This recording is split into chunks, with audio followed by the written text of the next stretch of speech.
உங்க வாழ்க்கை, என் வாழ்க்கை, நம்ம எல்லாருடைய வாழ்க்கையிலையும் பிரச்சனை பிரச்சனை பிரச்சனை பிரச்சனை பிரச்சனை இருந்துட்டே தான் இருக்கு. அந்த பிரச்சனையை பார்த்து நம்ம எல்லாம் பயப்படுறோமா? பயப்படாதீங்க. மூணு பட்டனை மட்டும் உங்க மைண்ட்ல பிக்ஸ் பண்ணுங்க. Control alt delete. கண்ட்ரோல். முதல்ல பிரச்சனை வரும்பொழுது உங்களை நீங்க கண்ட்ரோல் பண்ணிக்கோங்க. அமைதியா ஒரு இடத்துல உட்கார்ந்து என்ன பிரச்சனை வந்தது, ஏன் வந்தது அப்படின்னு சொல்லிட்டு அமைதியா சிந்திச்சு பாருங்க. உங்களை நீங்க கண்ட்ரோல் பண்ணுங்க.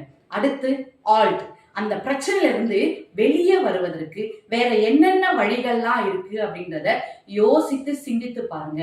இப்படி நீங்க செய்வீங்க அப்படின்னு பாத்தீங்கன்னா உங்களுடைய எல்லா பிரச்சனைகளுமே டெலீட் ஆயிடும். அதுக்கப்புறம் உங்களுடைய வாழ்க்கையில எல்லாமே கிரெடிட் தான். சந்தோஷம் கிரெடிட், அடுத்து உங்களுடைய வெற்றிகளும் கிரெடிட் ஆகும். கண்ட்ரோல் ஆல்ட் டெலீட் கிரெடிட், இந்த 4 விஷயத்தையும் நீங்க உங்களுடைய மைண்ட்ல பிக்ஸ் பண்ணுங்க. உங்க வாழ்க்கைய அழகா வாழுங்க. பிரச்சனை இல்லாம வாழுங்க. நன்றி.